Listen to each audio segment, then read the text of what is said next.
Hello everyone, welcome to our creative education classes. आज हम लोग करने वाले हैं chapter 4 from the diary of Anne Frank. ये जो चैप्टर है वो एनी फ्रैंक की जो डायरी लिखी थी। एनी फ्रैंक ने जब सेकेंड वर्ल्ड वार चल रहा था, जब वो लोग छुपे हुए थे, तब उसने एक डायरी लिखी थी। उसी में से ये चैप्टर लिया गया है। अब तुम्हारी टेक्स्ट बुक में लेसन नंबर 4 में ये जो पेज दिया हुआ है, बिफोर यू रीड, इस चैप्टर का पूरा डिस्क्रिप्शन मैंने यहाँ पर स्टोरी टाइप में लिखा है ताकि आपको अच्छे से समझ में आवे। ओके, तो अभी हम लोग स्टार्ट करते हैं। एनीलिस एनी फ्रैंक। एनी फ्रैंक का पूरा नाम क्या था? एनीलिस एनी फ्रैंक। और उसका बर्थ कब हुआ था? 12 जून 1929 को जर्मन में हुआ था। और वो एक जेविश गर्ल थी। ओके, और डाइड ऑन फरवरी और मार्च 1945। फरवरी या मार्च 1945 में उसकी मौत हो गई थी, जब सेकेंड वर्ल्ड वार चल रहा था।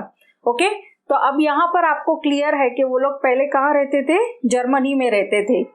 जब जर्मनी के ऊपर नाजी लोग ने जर्मनी के ऊपर कब्जा कर लिया, तब वो लोग कहाँ चले गए? आम्स्टरडाम शिफ्ट हो गए। पहले वो लोग जर्मनी में रहते थे, नाजी लोग ने वहां पर कब्जा किया, तो वो लोग आम्स्टरडाम चले गए। आम्स्टरडाम क्या है? Amsterdam is the capital of Netherlands. Amsterdam जो सिटी है वो कैपिटल है किसका? नेदरलैंड्स का। जब उसकी फैमिली और उनके साथ में दूसरे 4 फ्रेंड्स थे, दूसरे 4 लोग थे, वो लोग छुपने चले गए। कब? जुलाई 1942। कब गए वो लोग? जुलाई 1942 को। उसके पापा की जो ऑफिस थी, ओटो फ्रैंक, एनी फ्रैंक के पापा का नाम है ओटो फ्रैंक, उनकी जो ऑफिस की बिल्डिंग थी उसके अंदर वो लोग छुपने के लिए चले गए। क्यों? क्योंकि ये जो नाजी लोग थे वो लोग जेविश लोगों के ऊपर बहुत सारे जुल्म करते थे, उनको जिंदा मार डालते थे। बराबर।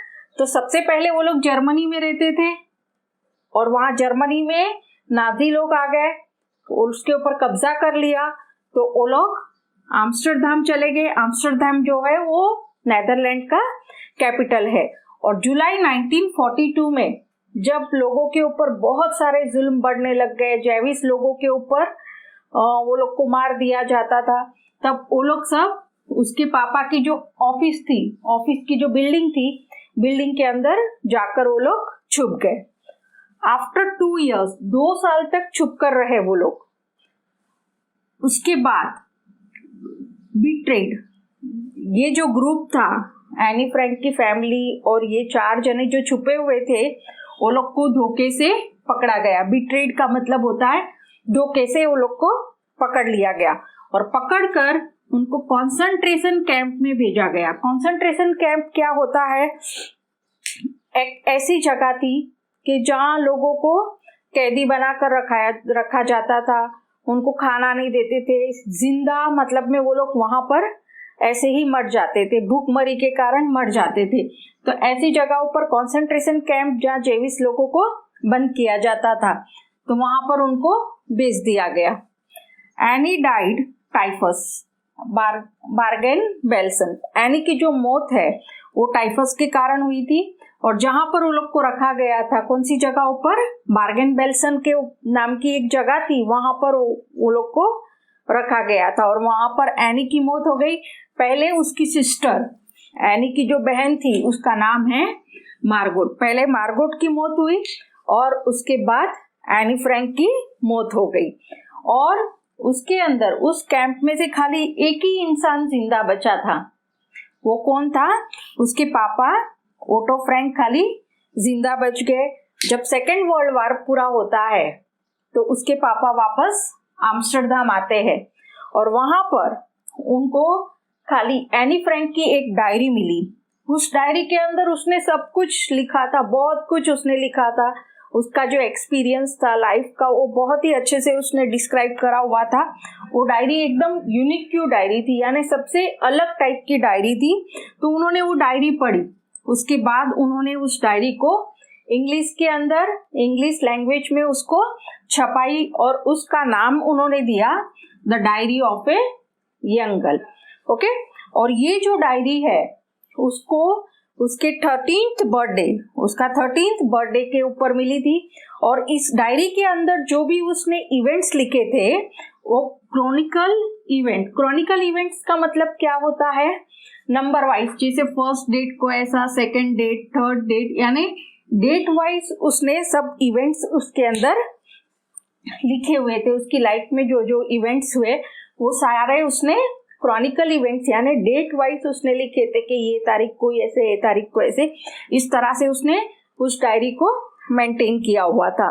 और उसने उस डायरी के अंदर जो फर्स्ट एंट्री है वो कब करी थी, 12 जून 1942 को उसने फर्स्ट एंट्री करी थी डायरी के अंदर। और उस डायरी में सबसे लास्ट एंट्री जो है 1 अगस्त 1944, फर्स्ट उसने 12 जून को करा 1942 को, और लास्ट एंट्री उसकी कब हुई, 1 अगस्त 1944 को। और ये जो डायरी है उसने अपनी खुद की लैंग्वेज, उसकी लैंग्वेज, वो लोग की लैंग्वेज कौन सी थी, डच लैंग्वेज थी, डच लैंग्वेज में उसने लिखा था। और उस डच लैंग्वेज में से फिर उसको इंग्लिश में ट्रांसलेट किया गया और उसके बाद बहुत सारी दूसरी डिफरेंट लैंग्वेजेस में उसको ट्रांसलेट किया गया। और उसकी डायरी के ऊपर से बहुत सारे फिल्म्स बनाए गए, टेलीविजन शो बने, थियरिकल्स एंड ओपेरास का मतलब होता है ड्रामास वगैरह, बहुत सारी मतलब में नाटक वगैरह उसकी डायरी पर से बनाए गए। ओके, तो ये जो हमारा फ्रंट पेज है, यहाँ पर ये फ्रंट पेज में जो भी दिया है वो सारा मैंने आपको एक्सप्लेन किया है।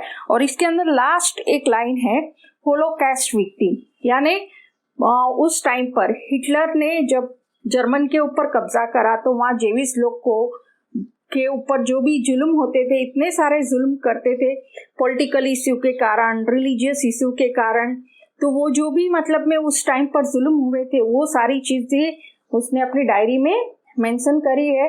और इसके लिए वो बहुत फेमस हो गई और दुनिया में सबसे ज्यादा पढ़े जाने वाली यानी रीड की गई बुक ये एनी फ्रैंक की डायरी है। ओके, अब हम लोग जो चैप्टर है उसमें मैं आपको एक एक लाइन वाइज कंप्लीट एक्सप्लेन करूंगी। Writing in a diary is a really strange experience for someone like me, not only because I have never written anything before, but also because it seems to me that later on neither I nor anyone else will be interested in the musings of a 13 years old school girl। अब यहाँ पर any बता रही है कि diary में लिखना मुझ जैसी लड़की के लिए बहुत ही स्ट्रेंज एक्सपीरियंस है, कुछ मतलब में अलग टाइप का एक्सपीरियंस है।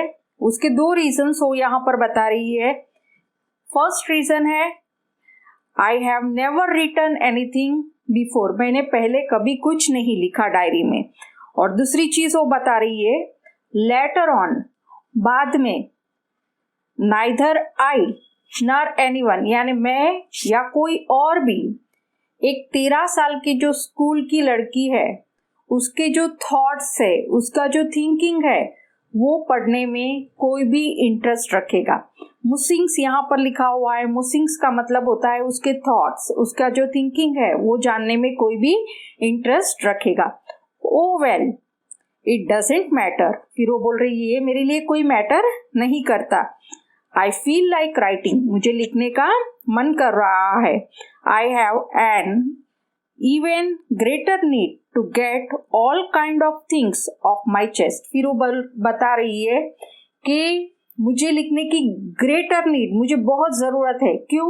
क्योंकि मेरे दिल में बहुत सी बातें हैं जिसको मैं बाहर निकालना चाहती हूँ, जिसको मैं लिखना चाहती हूँ, मुझे लिखने की ज़रूरत है। जैसे आपके दिल में कोई बात होती है या कुछ टेंशन होता है तो आप क्या करोगे, किसी के साथ शेयर करोगे तो तुमको बहुत सुकून मिलता है, तुम बोलते हो अरे मैंने तेरे साथ शेयर करा तो मुझे बहुत अच्छा लगा। उसी तरह यहाँ पर एनी के दिल में बहुत सी बातें हैं, उसके दिमाग में बहुत सी बातें घूम रही है, वो उन बातों को पेपर के ऊपर लिखना चाहती है, बाहर निकालना चाहती है, इसके लिए उसको लिखने का मन कर रहा है। अभी इसके बाद बहुत अच्छा उसने एक्सप्लेन करा है। Paper has more patience than people. I thought of this saying on one of those days when I was feeling a little depressed and was sitting at home with my chin in my hand, bored and listless, wondering whether to stay in or go out. अब वो बता रही है paper has more patience. Paper के अंदर ज़्यादा patience होता है। पेशेंस यानी सब्र करने की शक्ति होती है। वो उसके अंदर मतलब में वो शांति से सब कुछ सुन सकता है। उसके अंदर ज़्यादा पेशेंस होता है लोगों से ज़्यादा। जैसे तुम किसी लोगों को कोई अपनी पर्सनल बातें करते रहोगे, अपना टेंशन बताते रहोगे, तो सामने वाला क्या बोलेगा, अरे भाई बस करना, अभी चुप करना। लेकिन ये जो थॉट है पेपर के अंदर ज़्यादा सहन करने की, तुम कितना भी लिखो, पेपर नॉन लिविंग थिंग है, तो उसके अंदर तुम कितना भी लिखोगे तो उसके अंदर सहन करने की शक्ति होती है। और ये जो ख्याल है उसके दिमाग में कब आया, जब वो बहुत ही डिप्रेस में बैठी हुई थी, बहुत ही मतलब टेंशन में बैठी हुई थी, और sitting at home with the chin, इस तरह से वो बैठी थी। जब तुम कोई सोच में डूबे वाले रहते हो तो आप ऐसे बैठते हो, तो वो इस तरह से बैठी हुई थी। तब उसके दिमाग में ये ख्याल आता है कि पेपर के अंदर ज़्यादा पेशेंस होता है, और उसको मतलब में बहुत ही बोर हो गई थी। लिस्टलेस यानी कोई एनर्जी नहीं थी उसके अंदर, कोई इंटरेस्ट नहीं था, और वो सोच रही थी कि मैं बाहर जाऊं कि मैं घर में रहूं। ये सारी चीज़ें जब उसके दिमाग में चल रही थी तब उसके दिमाग में आया कि पेपर के अंदर ज़्यादा पेशेंस होता है लोगों से भी ज़्यादा। यस, अभी आगे बता रही है, I finally stayed where I was brooding, yes paper does have more patience, and since I am not planning to let anyone else read this stiff back notebook grandly referred to as a diary unless I should ever find a real friend, it probably won't make a bit of difference.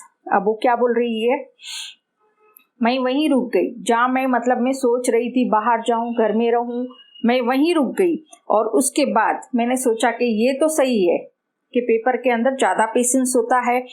और वो बोल रही है I am not planning, मैं किसी को भी ये जो डायरी है जो मैं लिखूंगी वो मैं किसी को भी नहीं दूंगी।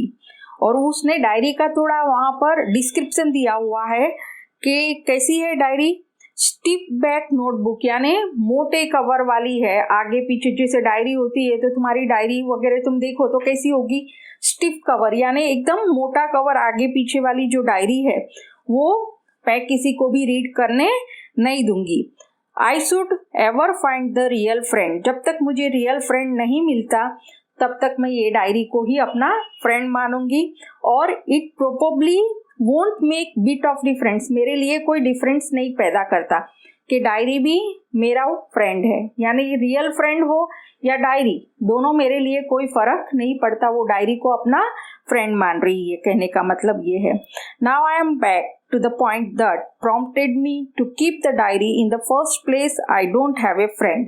अब वो एक पॉइंट पर प्रॉम्प्ट हो गई यानी एक नतीजे पर पहुंच गई कि मेरे पास कोई फ्रेंड नहीं है, तो मैं इस डायरी को ही अपनी फर्स्ट प्लेस दे रही हूँ अपने फ्रेंड के तौर पर। Let me put it more easily, since no one will believe that the 13 years old girl is completely alone in the world and I am not. अब वो बोल रही है कि मैं लोगों को क्लियर कर लूँ, लेट मी क्लियर, कि एक 13 साल की लड़की दुनिया में अकेली है, लेकिन मैं अकेली नहीं हूँ। I have loving parents and a 16 years old sister and there are about 30 people I can call the friend. I have a family, loving aunt and good home. अब वो क्या बता रही है, मेरे पास लविंग पेरेंट्स है, प्यार करने वाले पेरेंट्स है, एक 16 साल की बहन है, और मेरे फैमिली में 30 लोग हैं जिसको मैं अपना फ्रेंड मान सकती हूँ। मेरी एक अच्छी फैमिली है, लविंग आंट है, एक मेरा अच्छा घर भी है। No, on the surface, I seem to have everything except my one true friend. यानी मेरे पास सब कुछ है एक्सेप्ट वन ट्रू फ्रेंड, एक ट्रू फ्रेंड खाली मेरे पास नहीं है। And I think about when I am with the friends is having a good time. अब वो बता रही है जब मैं फ्रेंड्स के साथ में रहती हूँ तब मेरे को बहुत ही गुड टाइम होता है, यानी अच्छा टाइम होता है, मैं वो लोग के साथ एंजॉय करती हूँ। I can't bring myself to talk about anything but ordinary everyday things। अब यहाँ पर वो एक बहुत अच्छी बात बता रही है, I can't bring myself, यानी जो उसकी पर्सनल बातें हैं, यानी कुछ भी मैं एक्स्ट्रा बात नहीं कर सकती हूँ वो लोग के साथ। मैं खाली everyday ordinary things, ordinary everyday things, यानी जो रोजमर्रा की बातें होती है, होमवर्क करा, खाना खाया, मतलब मैं सिंपल बातें मैं वो लोग के साथ कर सकती हूँ, लेकिन दूसरी जो बातें हैं मैं उनके साथ नहीं कर सकती हूँ। We don't seem to be able to get any closer and that's the problem। हम लोग एक दूसरे के एकदम क्लोज नहीं होते हैं, वो एक प्रॉब्लम है। Maybe it's my fault that we don't confide in each other। Maybe ये मेरा प्रॉब्लम हो सकता है। फिर क्या बोल रही है, my fault we don't confined. Confined का मतलब होता है विश्वास करना, ट्रस्ट करना, यानी अपनी पर्सनल बातें जो है, अपने दिमाग में जो भी टेंशन्स है वो शेयर करना। ये शायद मेरा फॉल्ट है कि मैं शेयर नहीं कर सकती हूँ, हम लोग एक दूसरे के साथ वो चीज़ें शेयर नहीं कर सकते। कन्फाइंड का मतलब होता है ट्रस्ट, विश्वास बातें बताने में। In any case that just how the things are and unfortunately they are not liable to change। This is why I have started diary। अब वो बहुत अच्छा यहाँ पर बोल रही है that just how the things are। ये जो चीजें हैं, यानी जो खुलकर बातें करना, खुलकर बताना, ये जो चीजें हैं, unfortunately they are not liable to change. ये जो चीजें हैं ये चेंज होने वाली नहीं है। ये उसका मतलब में उसका फॉल्ट बोल दो या उसकी मतलब में ये आदत है कि वो अपनी पर्सनल बातें किसी के साथ शेयर नहीं कर सकती है। और ये जो चीजें हैं they are not liable to change, ये चेंज होने वाली नहीं है। This is why I have started the diary. इसके लिए मैंने सोचा कि मैं डायरी के अंदर सारी चीजें मैं लिखूं। To enhance the image of this long awaited friend in my imagination। अब वो यहाँ पर बता रही है कि जो लॉन्ग अवेटेड फ्रेंड बोल रही है, लॉन्ग अवेटेड फ्रेंड कौन है यहाँ पर, डायरी है। ये जो लॉन्ग अवेटेड फ्रेंड है, जो मैं फ्रेंड का बहुत टाइम से इंतजार कर रही थी, अब वो फ्रेंड उसको मिल गया है, तो वो बता रही है I don't want to jot down the fact in the diary the way most people would do. अब ये जो डायरी है इसके अंदर जोट डाउन का मतलब होता है लिखना।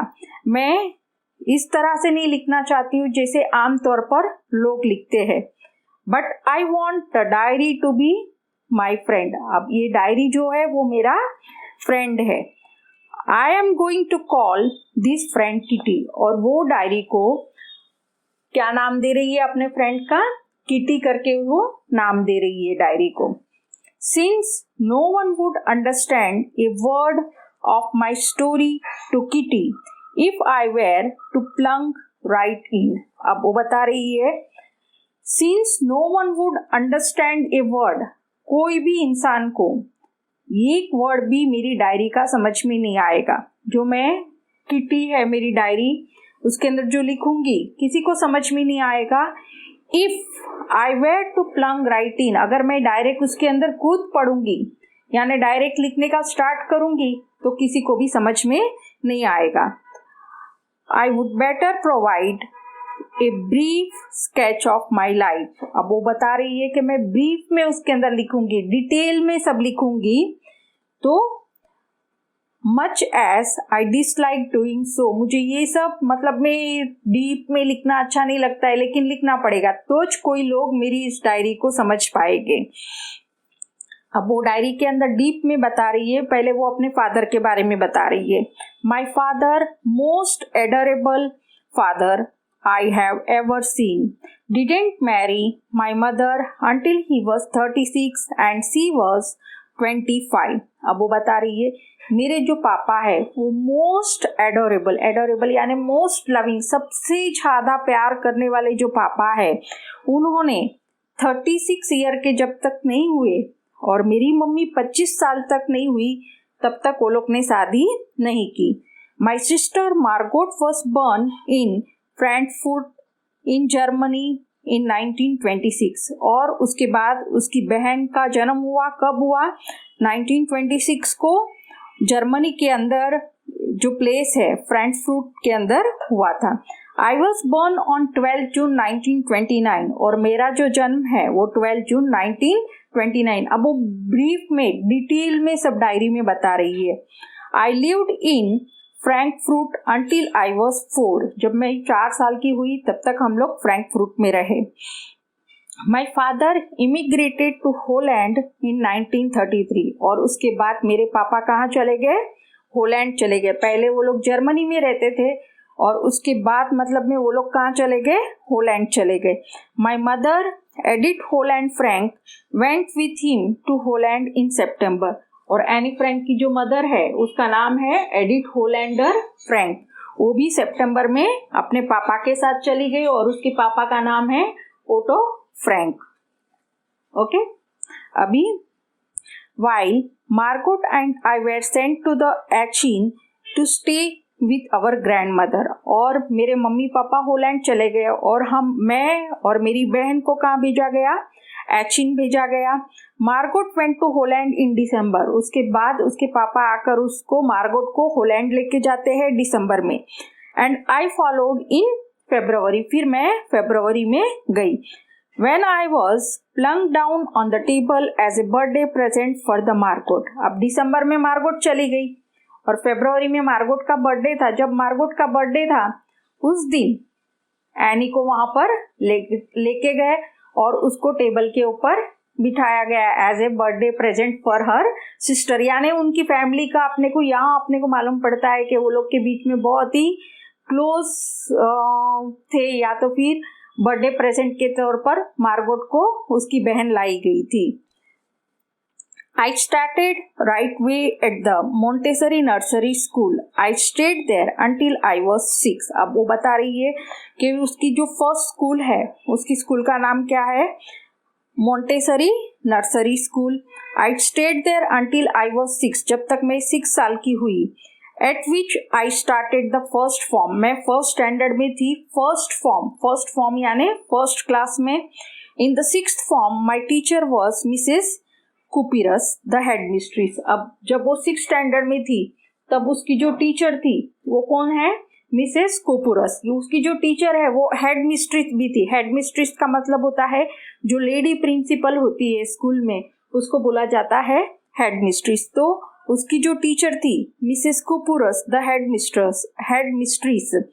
Eight the end of the year we both were in the tears as we said a heart breaking farewell. और जब हम लोग का फेयरवेल हो रहा था, फेयरवेल क्या होता है? जब तुम लोग तुम्हारी स्कूल से जुदा होते हो तो तुम्हारे स्कूल में भी फेयरवेल पार्टी होती है, तब तुम्हारे आंख में भी आंसू होते हैं क्योंकि अभी फ्रेंड्स भी बिछड़े गए, टीचर्स भी एक दूसरे से बिछड़े गए। उसी तरह से एनी फ्रैंक जो है अपनी टीचर से 6th फॉर्म में जब जुदा हो रही थी, फेयरवेल हो रहा था, तब मिसेस कुपुरस और एनी दोनों के आंख में आंसू थे। In summer 1941 grandma fell ill and had to have an operation, so my birthday passed with a little celebration। अब समर का मंथ था 1941 में। उसकी जो ग्रैंडमा है यानी उसकी जो दादी थी उस दादी का ऑपरेशन हुआ था और ऑपरेशन होने की वजह से मेरा जो बर्थडे है वो लिटिल सेलिब्रेशन, थोड़ा बहुत सेलिब्रेशन किया गया, ज़्यादा कुछ सेलिब्रेशन बर्थडे का नहीं किया था। Grandma died in January 1942। No one knows how often I think of her and still love her। अब वो बता रही है 1941 में दादी का ऑपरेशन हुआ और मेरा बर्थडे नहीं मनाया गया ज़्यादा, और 1942 के अंदर ग्रैंडमा की मौत हो गई। और अभी भी मैं अपनी दादी के बारे में सोचते रहती हूँ। I think of her and still love हर।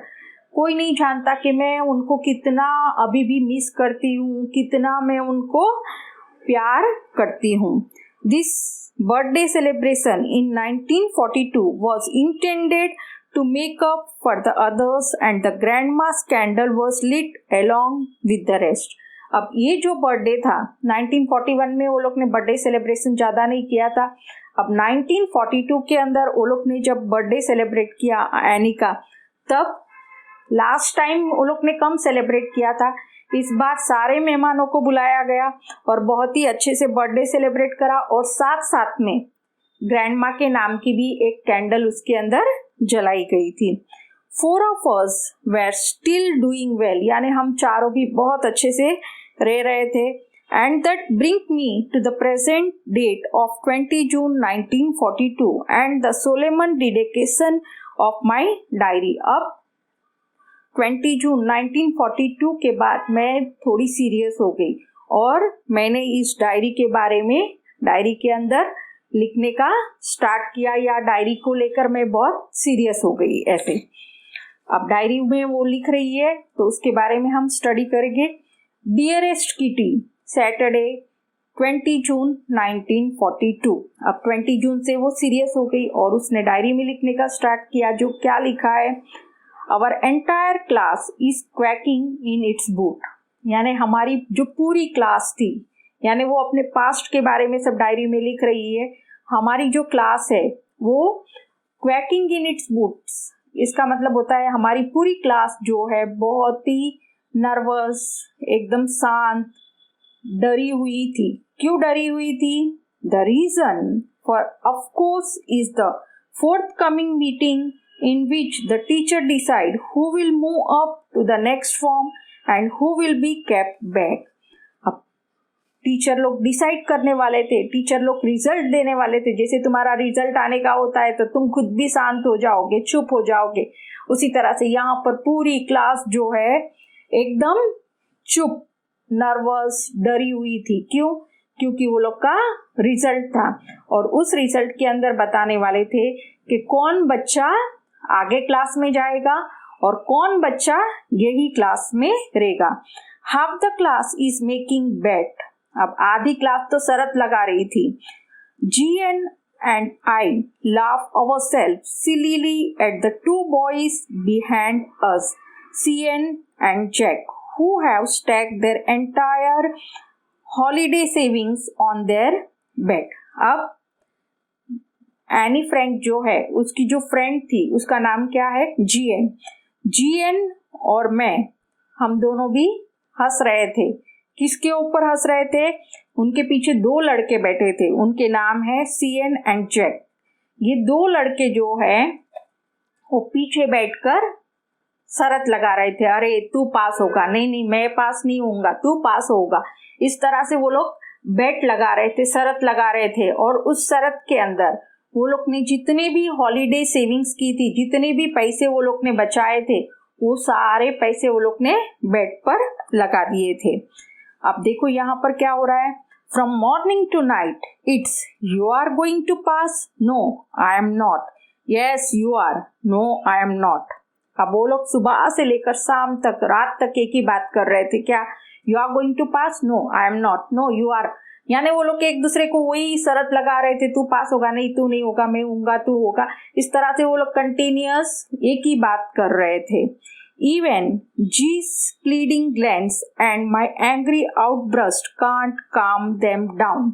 अभी जो GS है उसकी फ्रेंड, वो लोग को प्लीडिंग ग्लैंस का मतलब होता है वो लोग को रिक्वेस्ट करती है, अरे भाई चुप हो जाओ, शांति रखो, वो रिक्वेस्ट करती है. और एनी जो है गुस्से होती है वो लोग को, अब एकदम चुप हो जाओ, अभी तुम लोग का बहुत हो गया, चुप हो जाओ. इस तरह से एनी गुस्सा हो रही है, लेकिन कोई भी असर नहीं होता है. कांट काम देम डाउन, यानी वो लोग को वो दोनों भी चुप नहीं करा पाती है. GN जो है उसको वो लोग को रिक्वेस्ट करके बोलती है कि चुप हो जाओ, और एनी गुस्सा होकर बोलती है तो भी वो लोग चुप होते नहीं है. अब एनी क्या बता रही है देखो. If you ask me, there are so many dummies that about a quarter of the class should be kept back, but the teachers are the most unpredictable creature on the earth. अब any क्या बोल रही है? मेरे हिसाब से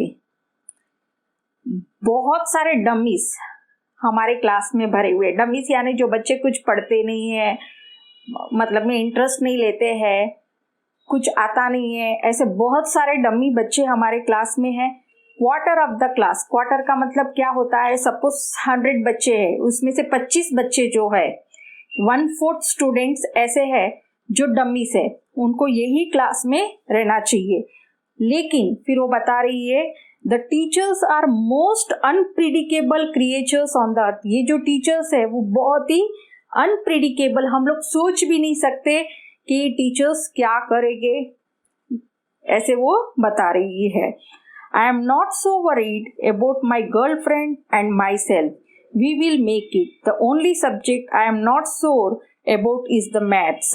Anyway, all we can do is wait. अब यहाँ पर वो बहुत अच्छा बता रही है।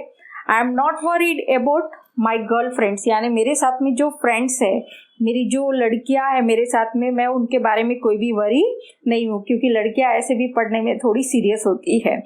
तो बोलती है हम लोग तो वी विल मेक इट, हम लोग पास हो जाएंगे। ओनली द सब्जेक्ट, एक ही सब्जेक्ट के बारे में वो श्योर नहीं है। कौन से सब्जेक्ट के बारे में? मैथ्स के बारे में। Anyway we all can do it wait. अब हम लोग इसमें कुछ भी नहीं कर सकते, हमें खाली वेट करना पड़ेगा। रिजल्ट कब आएगा उसका हम लोग खाली अभी वेट कर सकते हैं।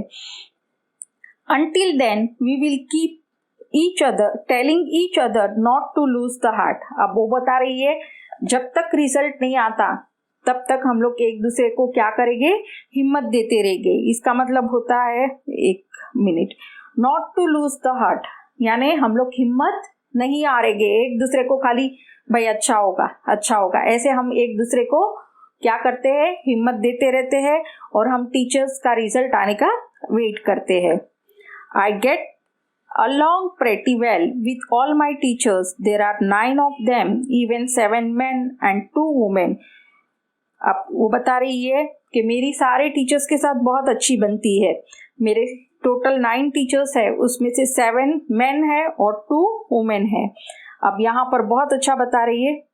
Mister Keesing, the old fogey who teaches the maths, was annoyed with me for the ages because I talk so much। अब वो बता रही है ये जो मिस्टर कीसिंग वो मेरे मैथ्स के टीचर है, वो मेरे से एनॉय का मतलब होता है नाराज है। क्यों नाराज है?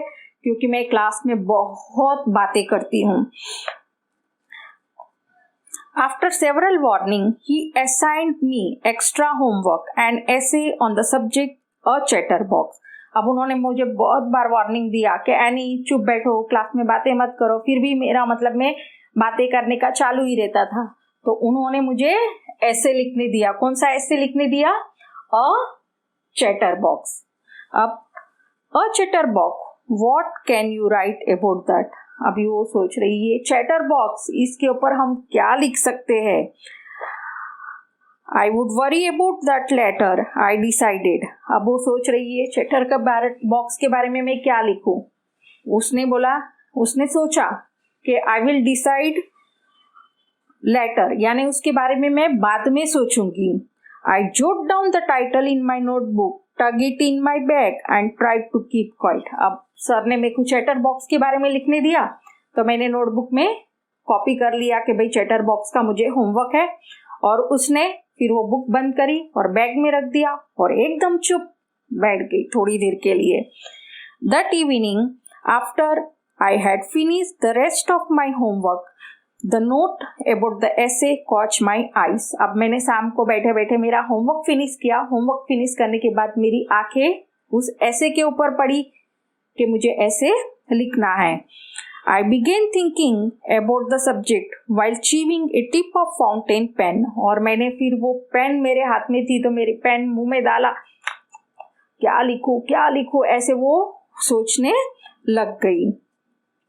फाउंटेन पेन एक पेन का नाम है। Anyone could ramble on and leave big spaces between the words। अब यहाँ पर वो बहुत अच्छा बता रही है कि अगर किसी को तुम कोई भी टॉपिक के ऊपर लिखने दे दो, उसको कुछ आइडिया नहीं होता है तो वो क्या करेगा।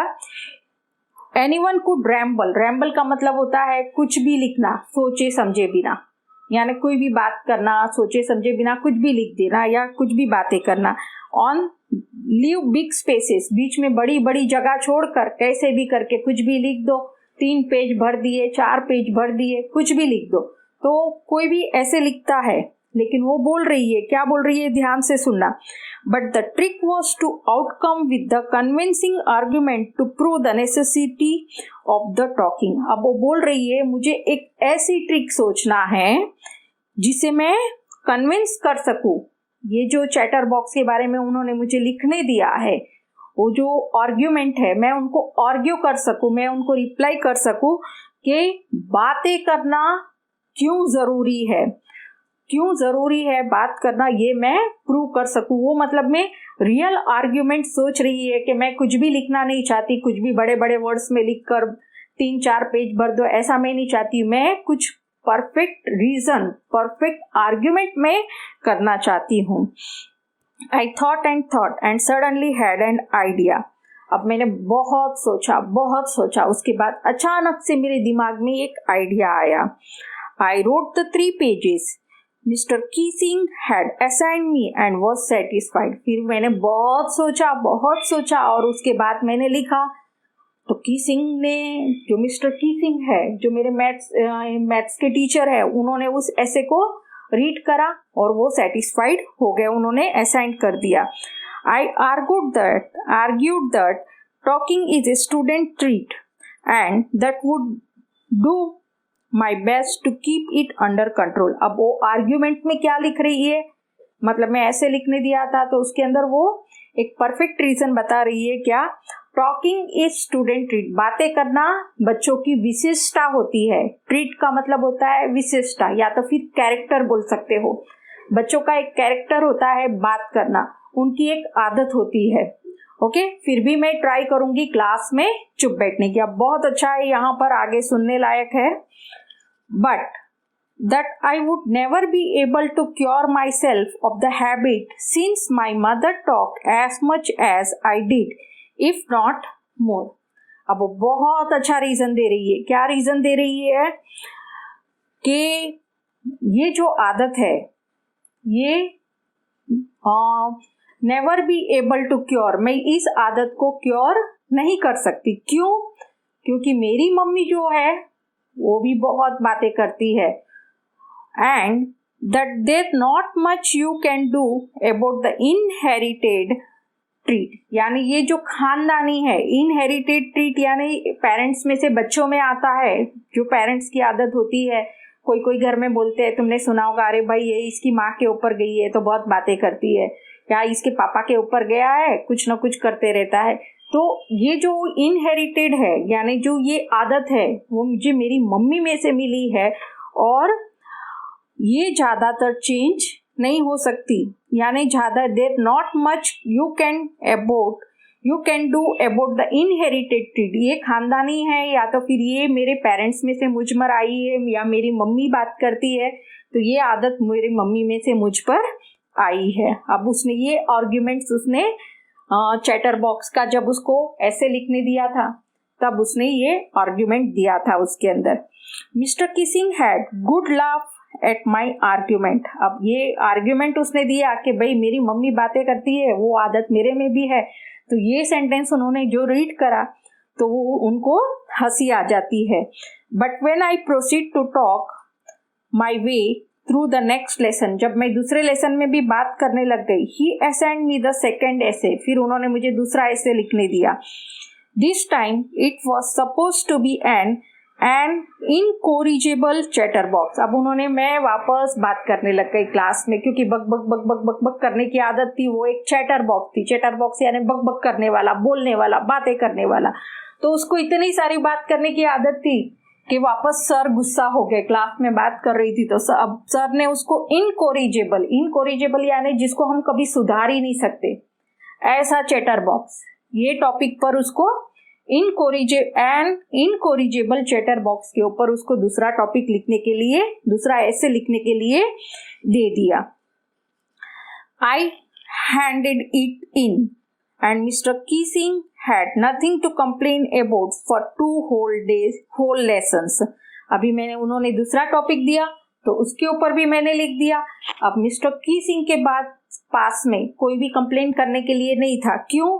क्योंकि मैं 2 लेसन तक एकदम क्लास में चुप बैठी रही, उनको डिस्टर्ब नहीं किया। However, during the 3rd lesson, I had finally had enough. अब 3rd लेसन मिस्टर कीसिंग ने स्टार्ट किया तो मेरी बातें वापस चालू हो गई। तो अब क्या हुआ देखो।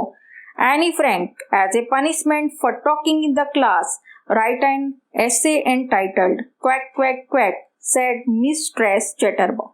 अब वो बहुत बातें करने लग गई। वापस 3rd चैप्टर स्टार्ट होते ही बातें चालू हो गई। तो मिस्टर कीसिंग ने उसको बोला, एनी फ्रैंक, अब तुमको पनिशमेंट दिया जाता है कि तुमको quack quack quack said the mistress chatterbox, इस टॉपिक के ऊपर तुमको अभी ऐसे लिखना है।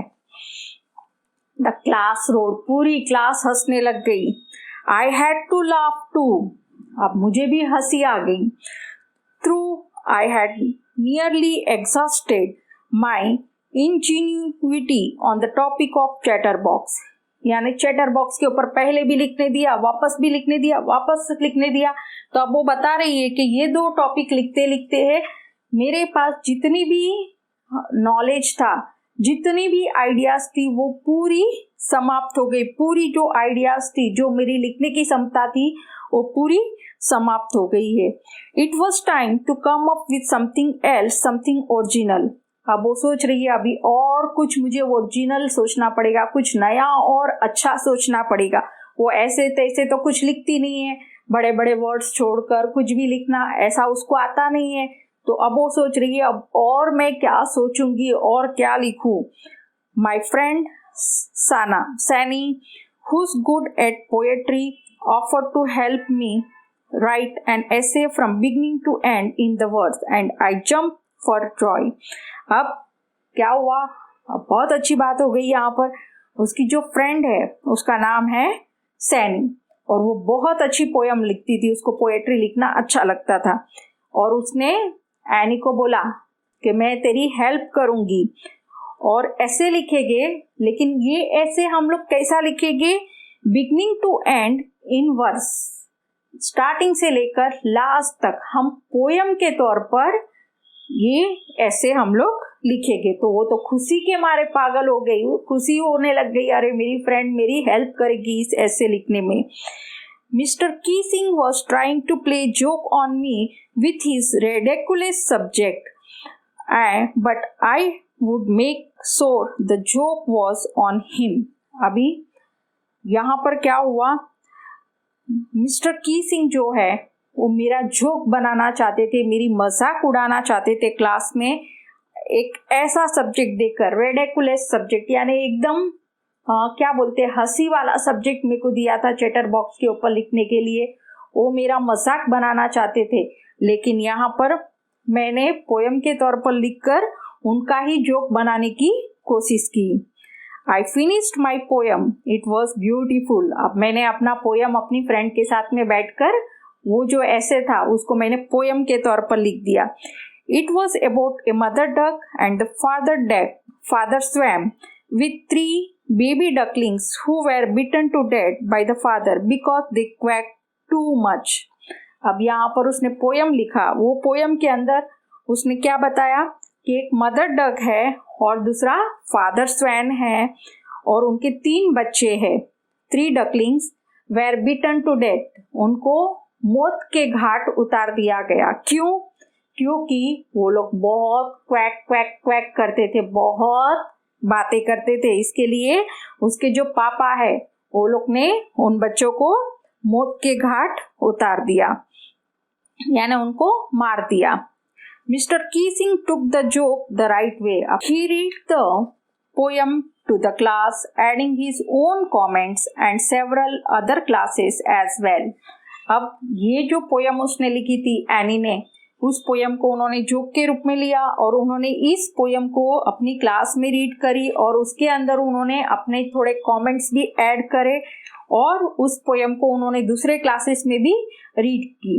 Since then, I have been allowed to talk and haven't been assigned any extra homework. अब उसके बाद से मुझे कोई भी रोका नहीं जाता था, अलाउड टू टॉक, मुझे बात करने की परमिशन दी गई और उसके बाद मुझे कोई भी एक्स्ट्रा होमवर्क नहीं मिला।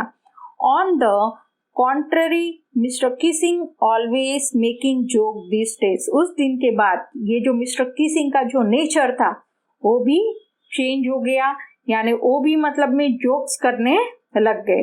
Years any extracted from the diary of the young girl with a slight adaptation. अब यहाँ पर हमारा चैप्टर कंप्लीट होता है। आई थिंक आपको ये जो चैप्टर है वो समझ में आया होगा। अगर मेरा वीडियो आपको समझ में आ रहा है तो मेरे वीडियो को लाइक करना, मेरी चैनल सब्सक्राइब करना और अपने फ्रेंड्स के साथ भी शेयर करना, ताकि ज़्यादा से ज़्यादा बच्चे इस लेसन को बहुत ही अच्छे से समझ सके। Thank you very much.